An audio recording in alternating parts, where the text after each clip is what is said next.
Hello बच्चों, welcome to physics वाला। आज हम लोग करंट की डीपीपी नंबर 01 का डिस्कशन करने वाले। स्टार्ट करते हैं पहले सवाल से। हमारा फर्स्ट क्वेश्चन कह रहा है इफ 10 टू द पावर 6 है बेटा ये। If 10 to the power 6 electrons are flowing through an area of cross section 10 to the power -4 metre square, then the current will be. देखो, अगर बेटा मैं करंट फ्लो फॉर 1 सेकेंड निकालू या charge flow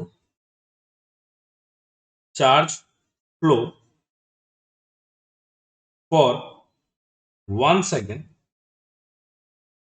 that will be an कितने दिए बेटा 10 to the power 6। तो क्यू किसके बराबर होता है एन इंटू ई के बराबर होता है, दैट इज एन कितना हो गया 10 to the power 6। Charge on one electron is 1.6 into 10 to the power -19 coulomb. तो आपके पास बेटा चार्ज कितना आ गया Q, that is 1.6 into 10 to the power -13 coulomb. आपको निकालना क्या है बेटा करंट। करंट का फॉर्मूला क्या होता है I equals to Q upon T, और टी किसके लिए निकाल रहे हैं फिट अप फॉर 1 सेकेंड। तो चार्ज कितना है 1.6 इंटू 10 टू द पावर -13। तो आपका जो करंट आ जाएगा that is 1.6 into 10 to the power -30 ampere. Clear. यहां पे बेटा एरिया का कोई इस्तेमाल नहीं था, वो सिर्फ कंफ्यूजन करने के लिए था। कौन सा ऑप्शन करेक्ट हो जाएगा? Option number B is correct.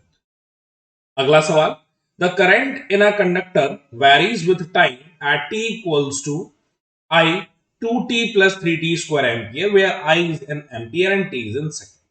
The electrical charge flowing through a section of conductor during t equals to 2 to 3 second. बेटा एक करंट की इक्वेशन दी गई है और उसकी लिमिट भी दी गई है t के रिस्पेक्ट में। क्लियर है? चलिए सॉल्व करते हैं। तो यहां पे बेटा पहले तो इस इक्वेशन को लिखते हैं, और हम जानते हैं बेटा करंट का फॉर्मूला क्या होता है, I equals to dq by dt। Clear. तो dq को लिख सकता हूं मैं I into D T. Clear. और I की इक्वेशन क्या दी गई है, that is dq equals to I की वैल्यू पुट करो, ये है 2t plus 3t square into D T. Clear है। अब हम क्या कर सकते हैं बेटा, इंटीग्रेट, हमें लिमिट दी गई है, तो इंटीग्रेशन कहां से कहां तक दी गई है बेटा, 2 से 3 तक। क्लियर। dq का इंटीग्रेशन क्या हो जाएगा, q that is equals to बेटा 2t, 2 तो बाहर आ गया, t का integration t square by 2, limit कहां से कहां तक 2 से 3, प्लस 3 बाहर आ जाएगा, टी स्क्वायर का हो जाएगा टी क्यूब बाय 3। क्लियर है। लिमिट कहां से कहां तक 2 से 3 तक। क्लियर है। अब यहां पे बेटा q इक्वल्स, अगर 2 कॉमन ले लेता हूं मैं, तो बेटा ये 2 और ये 2 कैंसिल आउट हो जाएगा, तो अपर लिमिट कितनी हो गई 9 माइनस लोअर लिमिट कितना हो गया 4, प्लस ये 3 से ये 3 कैंसिल आउट, 3 का क्यूब क्या हो जाएगा, दैट इज 27, माइनस 2 का क्यूब कितना हो जाएगा बेटा 8।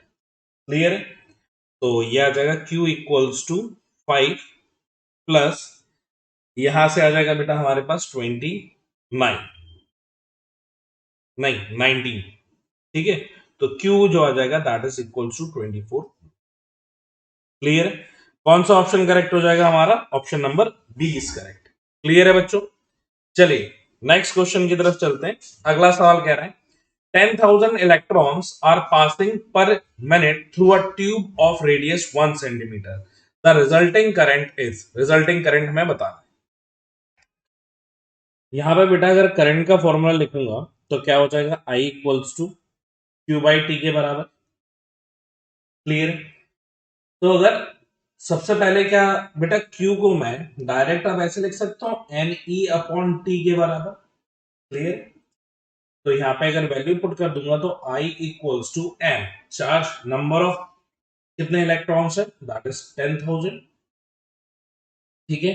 Into charge on one electron that is 1.6 into 10 to the power -19 divided by time.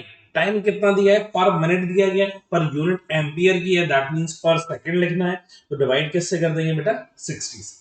Clear. तो यहां पे हमारी वैल्यू आ जाएगी that is 1.6 into 10 to the power -19 16 upon,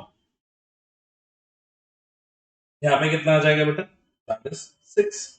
एक जीरो से एक जीरो कैंसिल आउट हो जाएगा, बाकी 3 हटा दिए। इसको बेटा डिवाइड करोगे तो आई की जो वैल्यू आएगी that is equals to 0.26 into 10 to the power -16 ampere. Clear है? तो अगर ऑप्शन से मैच करेंगे बेटा तो नियर अबाउट कौन सा ऑप्शन आ रहा है बेटा, अपना बी ऑप्शन। क्लियर है? 10 की पावर से भी आप कंपैरिजन कर सकते थे, डिवाइड करने की भी जरूरत नहीं थी कि 10 की पावर 16 यहीं पे आ। Next question, there are 8.4 into 10 to the power 22 free electrons per centimeter cube in a copper. The current in the wire is 0.21 ampere. Charge on electron is 1.6 into 10 to the power minus 19 coulomb. Then the drift velocity of electron in a copper wire of 1 mm square of cross section will be. drift velocity बेटा हम लोगों को find out करनी है।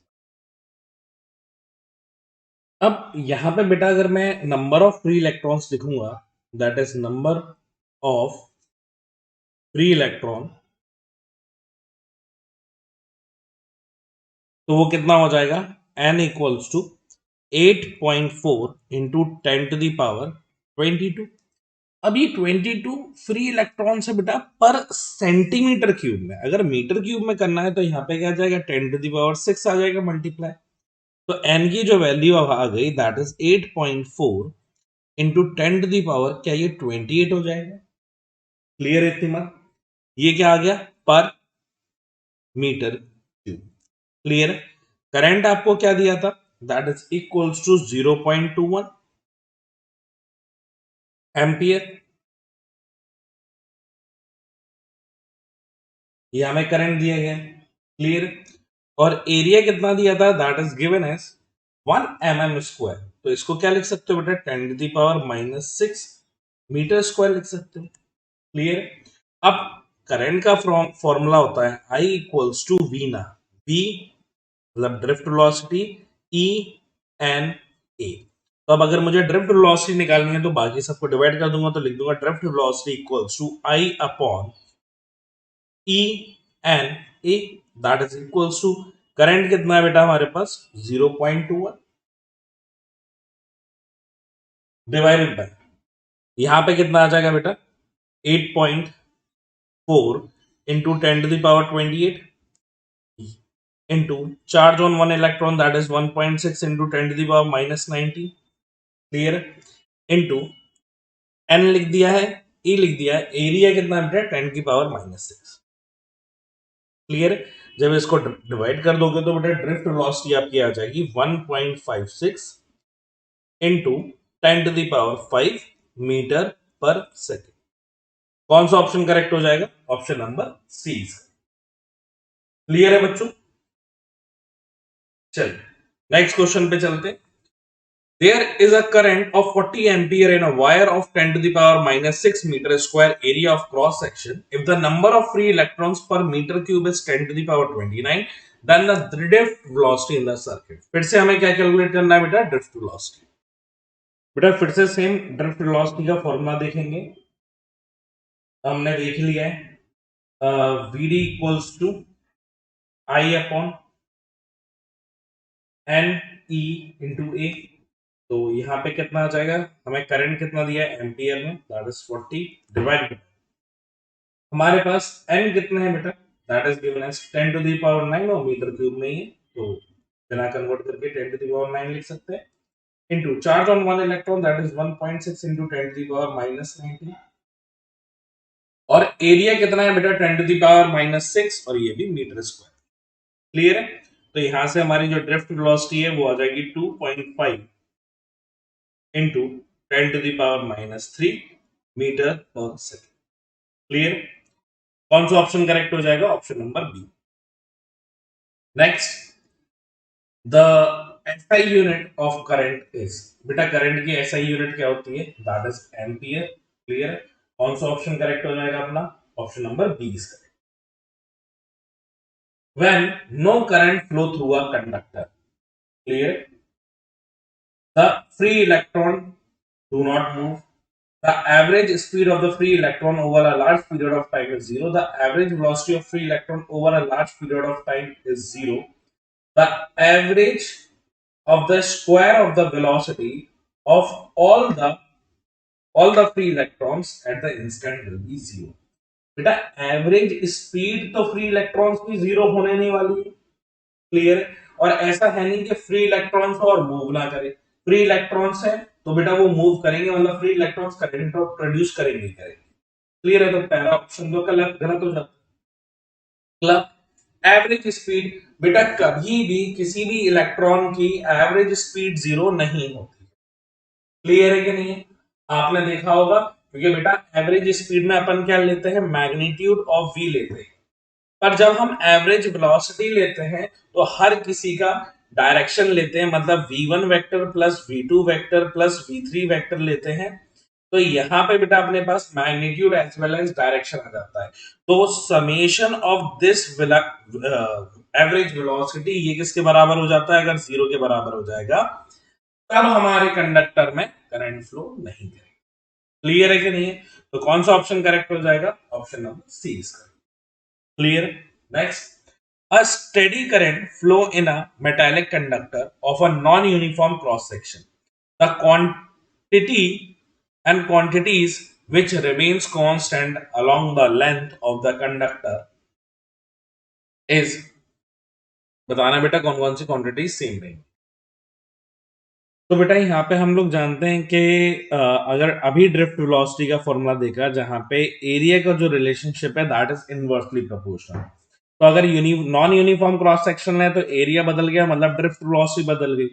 Drift velocity बदल गई मतलब ये ऑप्शन गलत हो गया, ये ऑप्शन गलत हो गया, ये ऑप्शन गलत हो गया। तो सिर्फ क्या कांस्टेंट होगा बेटा अपना, option number D, only current is constant, clear है कि नहीं है। चाहे तो इलेक्ट्रिक फील्ड को भी देख सकते हो बेटा, इलेक्ट्रिक फील्ड का भी जो रिलेशनशिप आता है that is I equals to rho into A. तो इलेक्ट्रिक फील्ड का भी जो रिलेशनशिप आता है वो इनवर्सली प्रोपोर्शनल का ही आता है, क्लियर। चलिए next question, the number of free electrons पर 10 mm of an ordinary copper wire is about 2 into 10 to the power 21. The average drift speed of the electron is 0.25 mm per second. The current flowing is, current flow बताना है बेटा कितना हो। तो यहाँ पे बेटा करंट का फॉर्मूला देखेंगे तो वो हो जाएगा हमारा I इक्वल्स टू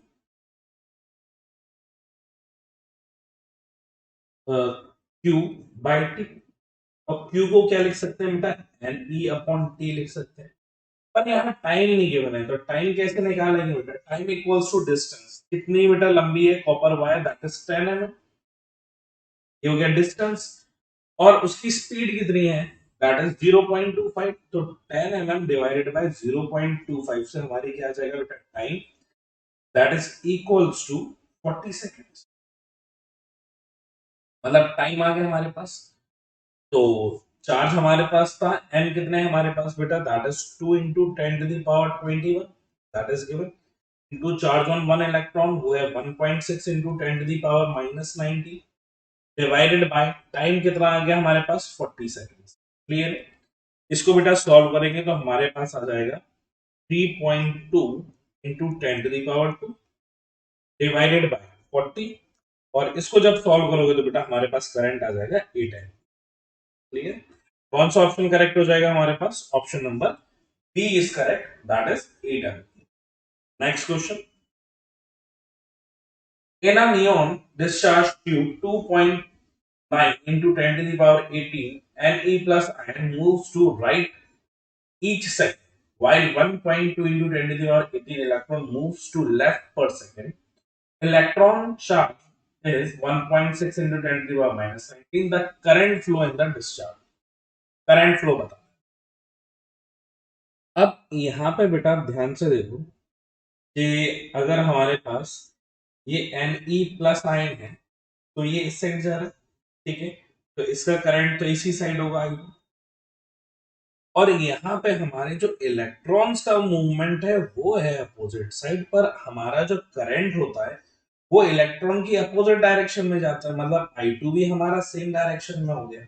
मतलब अगर मैं यहाँ पे आई नेट निकालूंगा, ठीक है, तो that is equals to I1 plus I2 के बराबर होगा, क्योंकि दोनों सेम है।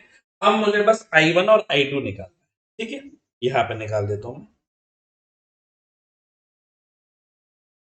तो अगर Ne प्लस आयन के लिए अगर मैं निकालूंगा, that is equals to I1, तो वो चार्ज कितना दिया है बेटा हमारे पास, दैट इज 2.9 इंटू 10⁻18। क्लियर है। नंबर ऑफ इलेक्ट्रॉन्स कितना है हमारे पास on one electron, that is 1.2 into 10⁻18 आ जाएगा। क्लियर। एक पे 1.6 charge on one electron, 1.6 into 10⁻−19, Q I equals to, तो यहाँ पे I1 की वैल्यू हमारे पास कितनी आ जाएगी, दैट इज 0.464। सर यहाँ पे टी से डिवाइड क्यों नहीं किया बेटा, पर सेकंड दिया है दोनों में, ईच सेकंड, तो सिर्फ मैंने Q I equals to Q by T, और टी की वैल्यू 1 सेकेंड, और क्यू क्या रख रहा हूं, एन इंटू ई रख रहा हूं, बस यही किया। I1 इधर से आ गया। अब किसके लिए निकालना बेटा, for electron of E minus निकालना है, तो उसको मैं I2 बोल देता हूं। वो कितना दिया है हमारे पास बेटा, 1.2 इंटू 10⁻18, तो यह आ जाएगा 1.2 into 10⁻18 into on one electron है 1.6 इंटू 10⁻−19। जब आप बेटा इसका मल्टीप्लाई करेंगे तो I2 की जो वैल्यू है हमारे पास आ जाएगी 0.192 एम्पियर आ जाएगी, ये भी एम्पियर में। क्लियर है। I1 और I2 की वैल्यू आ गई बेटा, आप रख दो उसको, तो ये कितना है 0.464 प्लस 0.192, ऐड करोगे तो कितना आ जाएगा बेटा 0.656, और पॉजिटिव है तो कहां आ जाएगा, टुवर्ड्स राइट। क्लियर है। कौन सा ऑप्शन करेक्ट हो जाएगा बेटा हमारा, option number B is correct, 0.66 towards right. Next question, two wire each of radius of cross section r but of different material are connected together end to end in series. If the density of the charge carrier in two wire are in the ratio of 1:4, the drift velocity of electron in the two wire will be in ratio. बेटा drift velocity का ratio हमें find out करना है इस सवाल। बेटा यहाँ पे हमें ये तो बता दिया है कि रेडियस सेम है, एक ही सीरीज में कनेक्टेड है, और अगर सीरीज में कनेक्टेड है तो हमें ये पता होता है कि आई क्या रहता है, सेम, ये तो हम जानते हैं। पैरेलल में पोटेंशियल सेम रहता है और सीरीज में करंट सेम रहता है। और करंट का फॉर्मूला क्या होता है, I इक्वल्स टू V, मतलब ड्रिफ्ट वेलोसिटी, E एन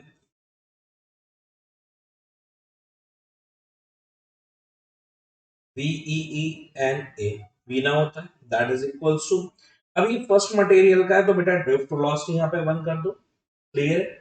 और यहाँ पे नंबर ऑफ इलेक्ट्रॉन्स को 1 कर दो, क्योंकि क्रॉस सेक्शनल एरिया सेम बोला। और यहाँ पे आ जाएगा VD, drift velocity of 2, charge तो सेम रहेगा, number of electrons 2 into area को क्या बोल देते हैं बेटा, ये तो सेम। क्लियर।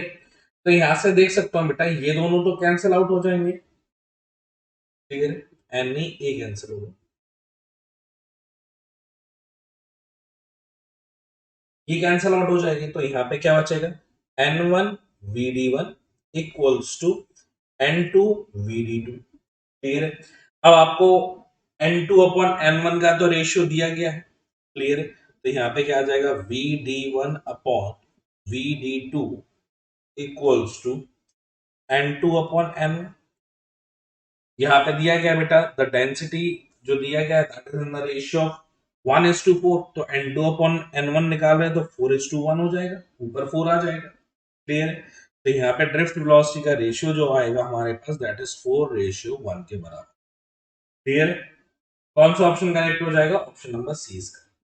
नेक्स्ट क्वेश्चन कह रहा है, a current I flow through a uniform wire of diameter d when the electron drift velocity is v, the same current will through a wire of diameter d by 2 made of same material if the drift velocity of the electron।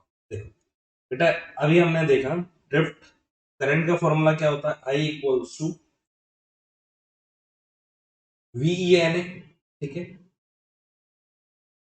V drift velocity, E N into A, इसके बराबर होता है। Area बेटा हमारा कितना होता है, that is equals to pi r square. तो हमारे पास अब करंट जो आ जाएगा that is equals to VD EN, area की जगह आ जाएगा बेटा पाई आर स्क्वायर। क्लियर है?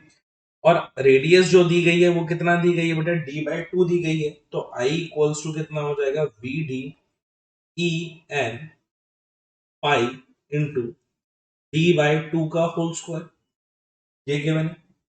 अब D/2 के होल स्क्वायर को बेटा हम लोग क्या लिख सकते हैं, I equals to VD EN pi, यहां पे आ जाएगा D स्क्वायर डिवाइडेड में आ जाएगा 4।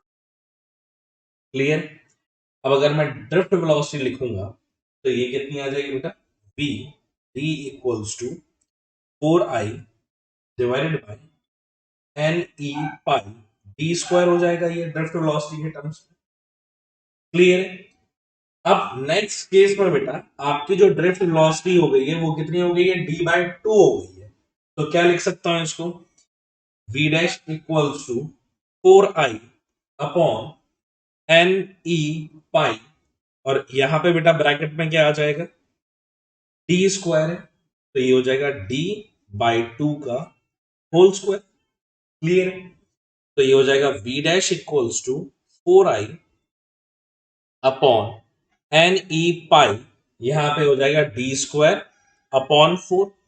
अब बेटा इस 4 को बाहर ले लो या इस 4 को बाहर ले लो, तो हमारे पास जो न्यू वेलोसिटी आ जाएगी that is V dash equals to 4 times of 4I upon NE pi D square के बराबर। क्लियर है? तो V dash is 4 times of पुराना वाला। क्लियर है? कौन सा ऑप्शन करेक्ट हो जाएगा हमारा, ऑप्शन नंबर डी इसका। थैंक यू सो मच बच्चों, मैं उम्मीद करता हूं आपको ये डिस्कशन समझ में आया होगा। बाकी हम लोग नेक्स्ट डिस्कशन में मिलते हैं। Thank you so much.